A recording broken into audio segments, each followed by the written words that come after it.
काही रिकमेंडेशन्स आहेत किंवा WHO जे निकष लावलेले आहेत त्या निकषानुसार जे सर्वेक्षण झालं त्या सर्वेक्षणामधून भारताचा 169 देशांमधला जो अभ्यास झालाय त्यामध्ये आपला नंबर जो आहे तो 112वा नंबर लागतो. मागच्या 2 वर्षापूर्वी जोपर्यंत NRHचा प्रोग्राम या देशात आला नव्हता त्याच्या अगोदरपर्यंत या देशामध्ये आपला क्रमांक हा 119 होता आणि आता आपण 112वा आहे. बघा तुम्ही 8 डॉक्टरांची इन्व्हॉल्वमेंट यामध्ये झाली त्याचबरोबर हा उच्चांक जो आहे तो उठलेला आहे आणि 112च्या संख्येवर आपण जाऊन पोहोचलेलो आहोत. म्हणजे कुठेतरी प्रगती झाली मागच्या त्या 5 ते 6 वर्षात जेव्हा NRHच्या मध्ये आयुषची जी काही प्रगती झाली त्यांची घेतलं त्याला त्यानंतर खऱ्या अर्थानं जर या देशाला काहीतरी करायचं असेल तर ही जी काही मानवी शक्ती आहे ही शक्तीचा गैरवापर जो आज होतोय वेगवेगळ्या पॅथींच्या रूपामध्ये आमची होमिओपॅथी त्यांची आयुर्वेद त्यांचे या सगळ्या पॅथींचा समुच्चय कुठेतरी करून काहीतरी चांगला एक विचार झाला पाहिजे. आणि हा विचार आज व्यासपीठ जे मांडताय ते पहिला विचार नाहीये. खऱ्या अर्थाने या विचाराची सुरुवात फार पूर्वी झालेली आहे. कारण आज जे आपण ॲलोपॅथी बद्दल बोलतो की ॲलोपॅथी फार सक्षम पॅथी आहे किंवा होमिओपॅथी पिछाडीला आलेली आहे किंवा आयुर्वेद मागे पडलेला आहे हे सगळं जर आपण विचार केला तर फार पूर्वीची लढाई आहे. 1822 सालपासून 1822 मध्ये मद्रास प्रांतामध्ये सगळ्यात अगोदर पहिलं एक मिश्रपॅथीचं कॉलेज काढण्याचा प्रयत्न झाला होता. पण त्यावेळेस जर विचार केला आपण तर लुईस पाश्चर आणि रॉबर्ट कॉच ज्यांनी या ॲलोपॅथीच्या विश्वामध्ये फार मोठी प्रगती केली बॅक्टेरियोलॉजी आणि मायक्रोबायोलॉजीमध्ये हे लोक त्यावेळेस जन्माला आले नव्हते. 1822 हा लुईस पाश्चर जन्म आहे आणि 1843 हा रॉबर्ट कॉच यांचा जन्माचा वर्ष आहे. आणि त्यामुळे त्यावेळेची जी व्यवस्था होती ती भारतीय व्यवस्थेमध्ये आयुर्वेद हा सगळ्यात मोठा पुढे होता. आणि त्यावेळेस मिश्रपॅथीचं जे काही ॲलोपॅथीचं थोडं शिक्षण होतं किंवा बाकीच्या पॅथीचं शिक्षण होतं होमिओपॅथी त्यावेळेस आली होती भारतामध्ये.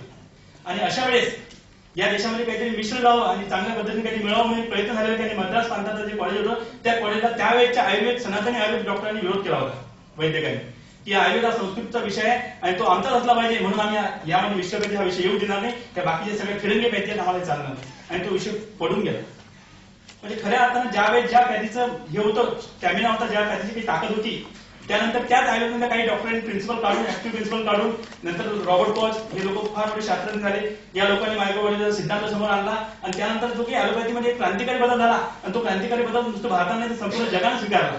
आणि त्यानंतर खऱ्या अर्थानं 1885 मध्ये ज्यावेळेस राष्ट्रीय सभेची स्थापना देशात झाली त्यानंतर नवयुगाचे वारे आपल्याला वाहू लागले आणि त्यानंतर खऱ्या अर्थानं आपल्या या देशामध्ये कुठेतरी काहीतरी मिश्रपॅथीच्या संदर्भात हालचाल करायला लागली की आता आयुर्वेदासोबत हे पण झालं पाहिजे. आणि नंतर तेच आपण 1945 मध्ये जर आलो तर आपल्याला लक्षात येईल की 1920 पासून ते 1945 दरम्यान मॉडर्न मेडिसिनच्या संदर्भात आणि त्याला प्रोटेक्ट करणाऱ्या कायद्याचे डॉक्टरांच्या हिताचे अशा पद्धतीने कायदे होऊन सुरुवात झाली. आणि नंतर तर आताच्या कंडिशन असं झालंय की मॉडर्न मेडिसिन हा जो विषय या विषयानं संपूर्ण समाजाची जी जबाबदारी आहे ती उचलून घेतलेली आहे. म्हणजे म्हातारा बाप मरतोय तो बाप म्हातारा आहे त्याला मरू द्या पण ते माझ्या शेजाऱ्याने त्याला दिलं नाही पाहिजे अशा पद्धतीची भूमिका आज समाजामध्ये मांडली जाते आणि ही फार चुकीची भूमिका आहे.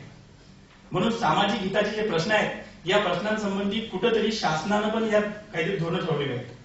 आम्ही जो हा मिश्रपॅथीबद्दल बोलतोय किंवा आज जे काही मिश्रपॅथीबद्दल मांडतोय यासंबंधी फार ठोस पुरावे संपूर्ण जगामध्ये आहेत. अशाच पद्धतीची व्यवस्था जेव्हा 1930 मध्ये चीनमध्ये आली होती तेव्हा RCMS rural cooperative system in health medicine system असं काहीतरी होतं ते त्या सिस्टीम मधून त्या लोकांनी त्यावेळेस विलेज डॉक्टर्स काढले आणि त्यामध्ये सेकंडरी स्कूल पास झालेले विद्यार्थी लोकांना त्यांनी डॉक्टर बनवलं आणि संपूर्ण सिस्टीम अशी वाढ केली की 1967 सालपर्यंत त्या लोकांनी फार चांगली प्रगती केली. आणि ज्या 1968 साली त्या देशामध्ये 112 हा GFR रेट हे होता आणि MMR रेट तिथला जो 212 होता त्यावेळेस जेव्हा माओ झेडॉंगने तिथं जे वेगळ्या पद्धतीची बेअरफूट डॉक्टरची संकल्पना मांडली आणि त्या बेअरफूट डॉक्टरांना त्यांनी गावागावात प्रशिक्षण दिलं. ते डॉक्टरही नव्हते विशेषतः कुठल्याही पॅथीचे डॉक्टर नव्हते अशा लोकांना 10वीच्या लोकांना त्यांनी पुढे आणलं आणि एक बेअरफूट डॉक्टर म्हणून समाजात ठेवले आणि त्या लोकांनी एवढी प्रगती केली की 1981 सालपर्यंत या सगळ्या गोष्टी इतक्या बदलल्या की तो 202 MMR रेट त्यावेळेस होता तो 202 डायरेक्ट 110 वर येऊन पोहोचला. त्यावेळेची जी काही इन्फंट मॉर्टॅलिटी होता तो पण फार मोठ्या प्रमाणात बदलला. 48 पासून हे सगळं क्युबाने 1960च्या दरम्यान स्वीकारलं जे चीननं स्वीकारलं त्यानंतर त्यांचा जो 48 होता तो 7 वर बसला इन्फंट मॉर्टॅलिटी रेट आणि जो 202 होता त्यांचा MMR रेट तो सरळ सरळ त्यांनी 102 आणून ठेवला. म्हणजे अशा पद्धतीने जे काही त्या लोकांनी प्रगती केली या प्रगतीमध्ये त्या लोकांनी कुठलाही पॅथिझम त्यामध्ये आणला नाही.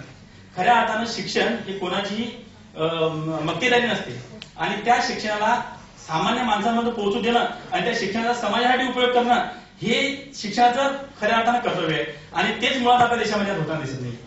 आज शिक्षण म्हणजे एका विशिष्ट वर्गाची आज मॉडर्न मेडिसिन म्हणजे फक्त एका विशिष्ट लॉबीची ती ही झालेली आहे. त्यामुळे ते शिक्षण ती पॅथी कशासाठी आहे हेच आपण विसरत चाललेलो आहोत. खऱ्या अर्थानं जी काही पॅथी आहे त्या पॅथीचा सगळ्यात महत्वाचा जो उद्देश आहे होमिओपॅथी निघाली आयुर्वेद निघाला ॲलोपॅथी निघाली काय असेल या सगळ्या पॅथीचा एक मुख्य उद्देश आहे की कुठेतरी थांबून सामान्य माणसाचं जे आरोग्य आहे ते कशा पद्धतीने चांगलं होईल.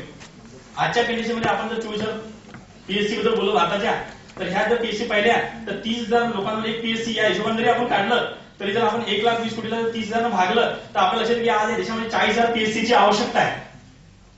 आज फक्त 24,000 पीएससी आहे. 1,27,000 सब सेंटर आज देशामध्ये आहे. जर आपण 5,000चा अंश हे लावला, निकष लावला, जर आपण त्या कोटीला एक अब्ज 20 कोटीला जर भागलं 5,000 तर आपल्याला सरळ सरळ दिसतं की या देशामध्ये किमान आजच्या कंडिशनमध्ये 2.5 लाख ते 4 लाख पीएससी सब सेंटर्स पाहिजे. आणि हे सगळे सब सेंटर जे आहेत या सगळ्या सब सेंटरमध्ये डॉक्टरही असायला पाहिजे. आणि आजचं जे क्लिनिकल एस्टॅब्लिशमेंट ऍक्ट आपल्या देशामध्ये येऊ घातलेला आहे, हा ऍक्ट मध्ये सरळ सरळ सांगितलंय की सब सेंटर जे आहेत या सब सेंटर्सला आम्ही या क्लिनिकल एस्टॅब्लिशमेंट ऍक्ट मध्ये क्लिनिक म्हणून दर्जा देणार नाही. म्हणजे त्या क्लिनिक सब सेंटरमध्ये कुठलाही डॉक्टर हा नसावा अशा पद्धतीची मागणी आहे. त्या सब सेंटरवर डॉक्टर नसावा म्हणजे आपली समाजाची जबाबदारी संपली. अशा पद्धतीने जर त्या सब सेंटरवर डॉक्टर असावा तर या देशामध्ये आजच्या 4 लाख डॉक्टरचा अंश होऊन जाईल. जर पीएससीवर 6 डॉक्टर आपण ठेवले तर आजच्या कंडिशनमध्ये 24,000 किंवा 40,000 इतक्या सगळ्या डॉक्टरांचा अंश आपण भरणार कधी.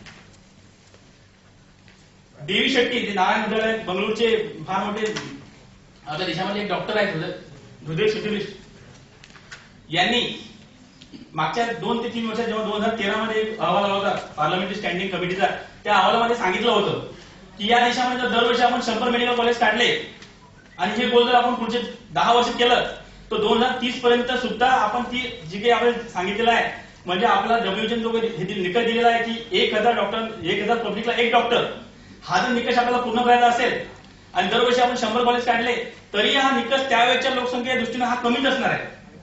आणि म्हणून या संबंधी आपण काय केलं पाहिजे तर पार्लमेंट स्टँडिंग कमिटीच्या अहवालात सरळ सरळ सांगितलेलं आहे की या संबंधी या देशामध्ये एक तर तुम्ही बीएससी जो कोर्स मागे उत्तराखंड आणि मला वाटतं छत्तीसगड राज्यामध्ये आणला होता तो कोर्स किंवा आयुष डॉक्टरची कोर्स यासाठी म्हणजे वापरा असं प्रत्येक त्या पार्लमेंट स्टँडिंग कमिटीच्या प्रत्येक तज्ञांना सांगितलेलं आहे.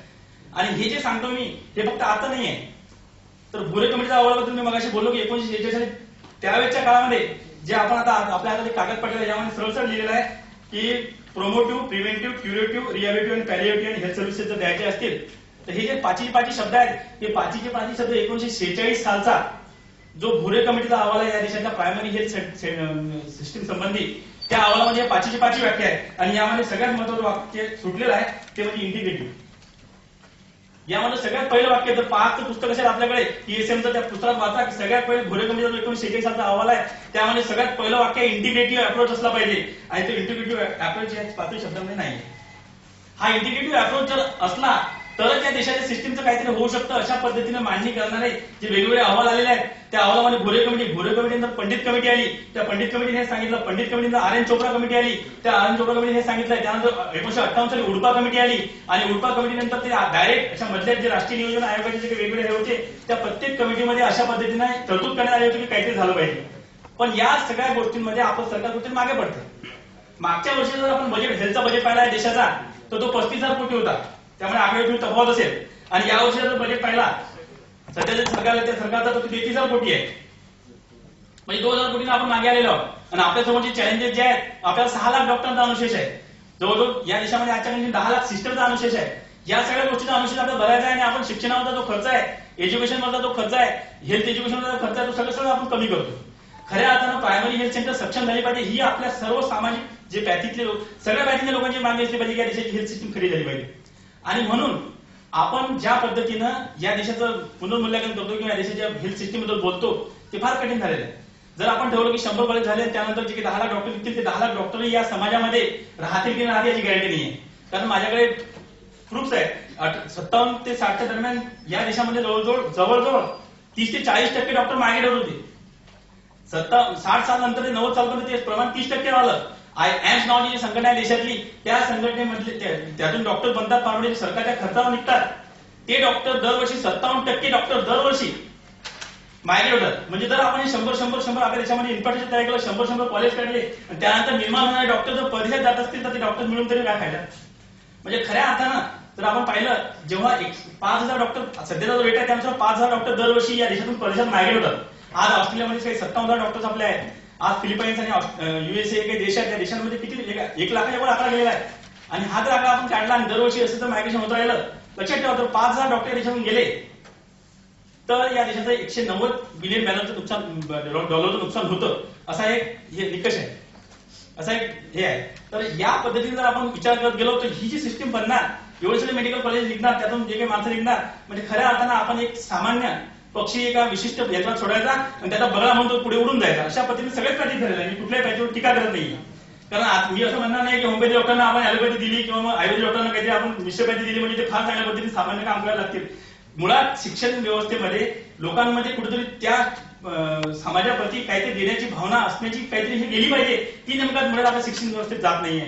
आणि म्हणून पुढच्या या काळामध्ये जे काही सामाजिक व्यवस्थेमध्ये आपले जे प्रश्न आहेत, या प्रश्नासंबंधी आपल्या पॅथीची जे वेगवेगळ्या पॅथी लोक आहेत, सगळ्या पॅथी लोकांनी एकत्र बसून खऱ्या अर्थानं सगळ्या पॅथींचा समुच्चय करून, कारण कोणतीही पॅथी पूर्ण नाही हे सगळेच मान्य करतात, या सगळ्या गोष्टींनी वेळ करून जे काही आपल्याला प्रिव्हेंटिव्ह, प्रोमोटिव्ह, डिबेटिव्ह जे आपल्याला करायचं आहे, या सगळ्या पॅथींचं समुच्चय केल्याशिवाय हे सगळं पॉसिबल नाहीये. आणि म्हणून पुढच्या काळामध्ये जर आपल्याला या देशाला खऱ्या अर्थानं सक्षम बनवायचं असेल, खऱ्या अर्थानं काहीतरी आरोग्य क्षेत्रामध्ये वेगळं करायचं असेल, तर खऱ्या अर्थानं या देशामध्ये आजच्या कंडिशन जे आपण इथे ठरवलेलं आहे की कुठल्या तरी पद्धतीने या सगळ्या पॅथींचं शिक्षण देणारा एक कोर्स तयार झाला पाहिजे.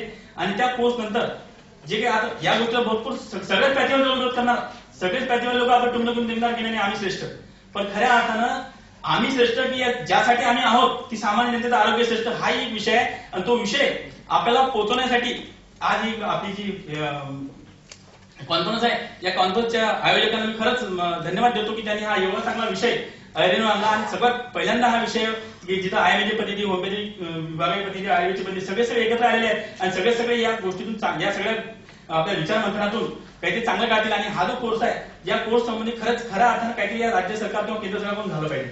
मागच्या 2 वर्षात महाराष्ट्राच्या ज्या काही घडामोडी झालेल्या आहेत, त्या घडामोडीतून जे काही एमएमसी ऍक्ट बदलला गेला आहे, संबंधीचा होमिओपॅथीचा संबंध बीएचपी ऍक्ट बदलला गेलेला आहे, या दोन्ही ऍक्टचे बदल जे आहेत ते बदल या दृष्टीने आम्ही पुढे नेण्याचा प्रयत्न करतो. मागच्या 2 वर्षात जे काही आंदोलन होमिओपॅथी क्षेत्रात आम्ही केलेली आहे, त्यामध्ये आमची प्रमुख मागणी ॲलोपॅथीचा कोर्स हा नव्हतीच, तर त्यामध्ये सामाजिक आरोग्य हीच मागणी ठेवून आम्ही पुढे जात आहोत. आणि म्हणून पुढच्या काळामध्ये हा जो कोर्स आहे, या कोर्सच्या संबंधी आम्ही कुठे बांधणी घेतली पाहिजे, सामाजिक बांधिलकीच्या संबंधी सगळ्या पॅथींनी काहीतरी समुच्चय धरून घेऊन पुढच्या काळामध्ये सगळं केलं पाहिजे, अशी हे बघतो. आणि पुढच्या काळामध्ये हा जो कोर्स तुम्ही हे केलेला आहे, अशा पद्धतीचा कोर्स आपापल्या पॅथीचे जे काही स्पेशलायझेशन आहेत त्या पद्धतीने एमडीच्या लेवलवर हे कोर्स गेले पाहिजेत, अशा पद्धतीची भूमिका असली पाहिजे. त्यामध्ये होमिओपॅथिक कॉलेजचे प्रतिनिधी, आयुर्वेदिक कॉलेजचे प्रतिनिधी, म्हणजे युनानी कॉलेजचे प्रतिनिधी आलेले आहेत, त्यांना पण कुठेतरी लॉस झाला नाही पाहिजे, त्यामुळे त्यांना पण त्यामध्ये काहीतरी प्रतिनिधी मिळावं, अशा पद्धतीने एक चांगल्या पद्धतीने आपण चर्चा करून काहीतरी आपण निष्कर्ष काढू. धन्यवाद.